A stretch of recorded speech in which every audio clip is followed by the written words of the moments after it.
Hello everyone, I am PixelGoat, and I am one half of the PixelGoat who own this channel. Now, for this channel, what I want to do is, I want to do some reviews, but since Little Nightmares is gonna take me forever, and since I have to get out other videos, I'm gonna split this up into parts. Part 1 will be about Chapter 1, and then the rest of the parts will be so on.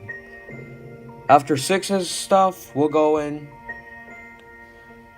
to 7 / the Runaway Kid stuff, because I think that's his name. I don't know. Confirm that or deny that in the comments. I don't know. But, yeah. I have a lot of audio clips I need to produce now, because it took a lot of clips, and I need to think of lines right then and there, because I don't script. I work extremely hard for you guys, and thank you all who like, comment, and subscribe on this video, because I worked hard on it. It's probably gonna be finished by tonight, or probably later today, because I work extremely quickly. So yeah.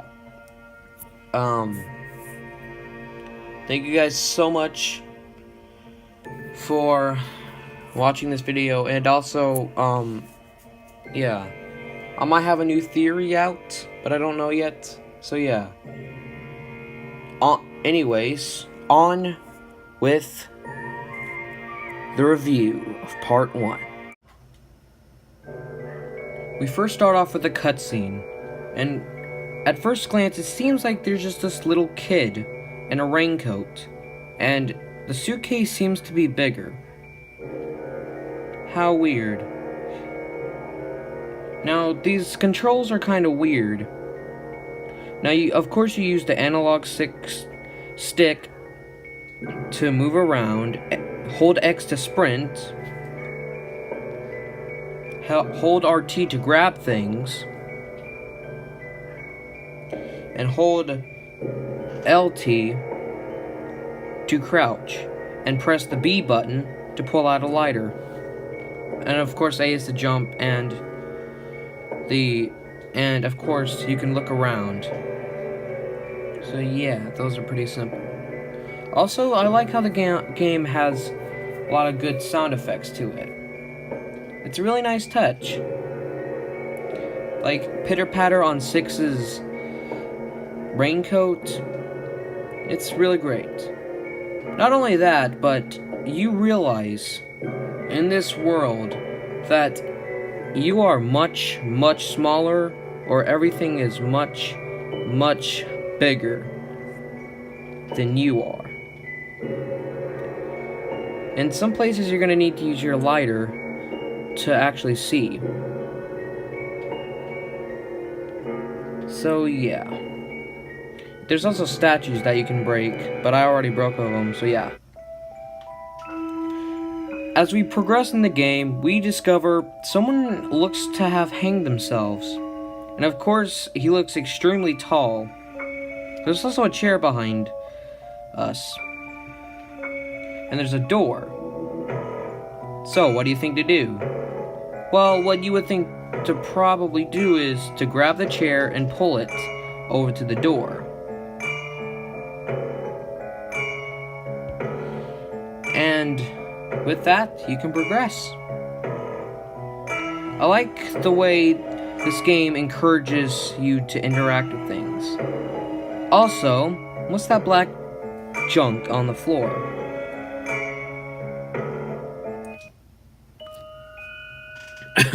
Also, I like how you can interact with things.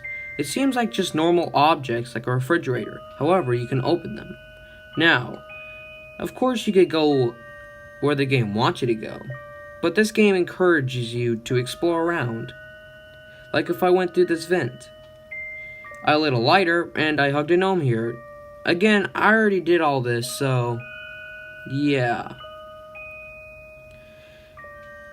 I'm sorry I couldn't show it, but what you gonna do?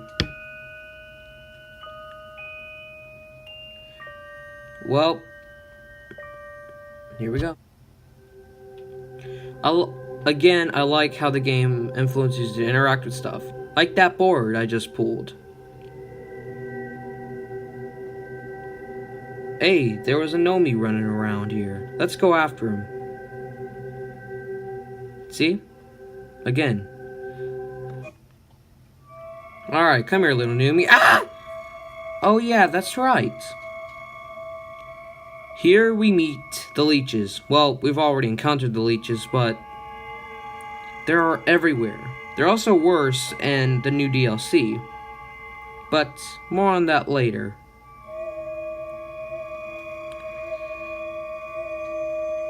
So it looks like here there's a huge puzzle. You're gonna find a bunch of these in the game, so be prepared. Oh, now as we walk forward, we fall into this pit or some sort with black ink.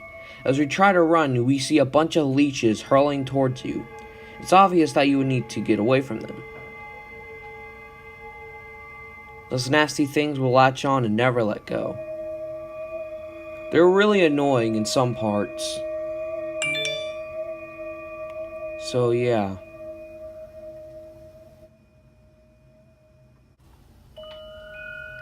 In this part, you're going to need to turn a crank so a door will open. However, the door's not going to stay open. So you're going to need to run and hop. And then slide. There are a few more events like this. Also, in order to find gnomes, it's going to be a bit challenging. Here, we can find a gnome. Right there. Again, I'm going to try to go after it, but of course, it's not going to work because, well, I already collected all the gnomes, so yeah. Also, again, we get a good feel on how big the world of Little Nightmares is. And we get our first glimpse of the janitor carrying a cage of some sort. And we see some rope here. Wonder what that's for.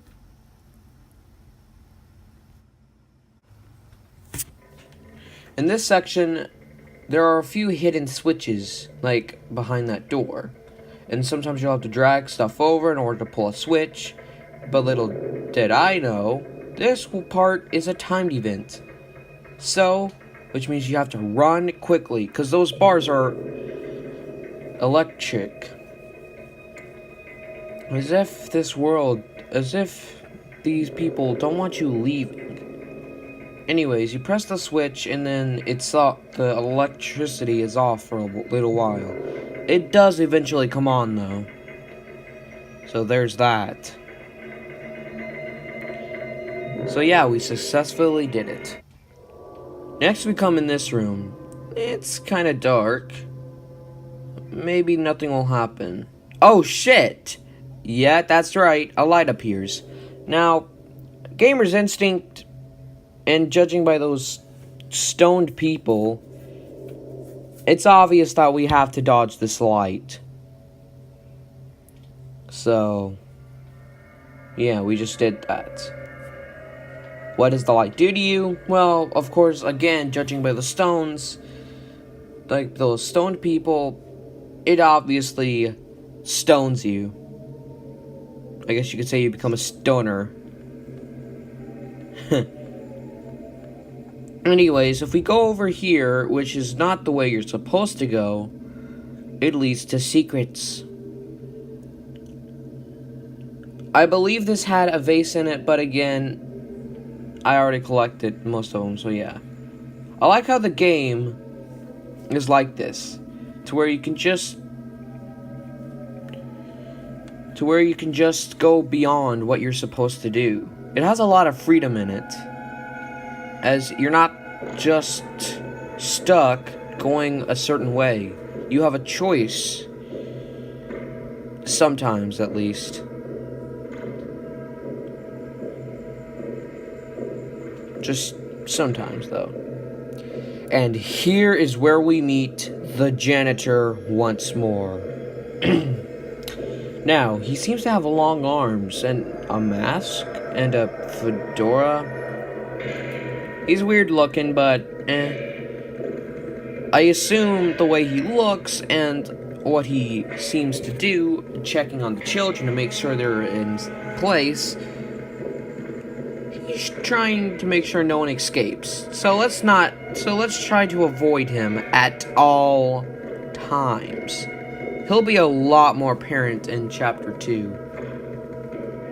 But for now... Oh look, it's... Who is this kid? Who is that kid? I wonder...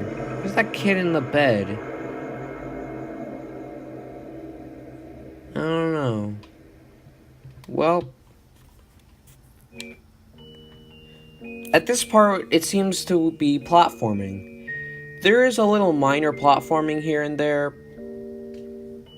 And as you see, sometimes it's not your fault that you fail. Sometimes it is. I'm just stupid. So yeah. Failed at that part. But yeah, I like how the game has platforming in it. And it's not too difficult, as this isn't really much of a platformer. In fact, I don't even know what it is, because the developers have said that it's not a horror or stealth. So yeah, there's that. Also, I forgot to mention, 6 will go through these hunger pains. She goes through these about 5, maybe 6 times. I'm not so sure, because I've forgotten. Or she has a dire need to eat something. And trust me, you need to eat something. She won't be able to pull out her lighter, or sprint, or jump, or do anything. Hey look, it's a little boy. I wonder what he'll do. It seems he's giving us bread. He kinda looks familiar. Oh well. Also, it seems like there's a shadow of 6 watching. You might not be able to see it in this video, but play the game for yourself, as you'll see a dark shadow of Frisk watching her eat, as if something is watching her. How curious. Here we see this is an electrified bar, and it seems to be a long puzzle. Sometimes we'll get long puzzles. And sometimes there will be long puzzles in order to get minor things like gnomes or vases or trying to lit a candle. It can be very challenging, but if you know what you're doing, you can easily speedrun it.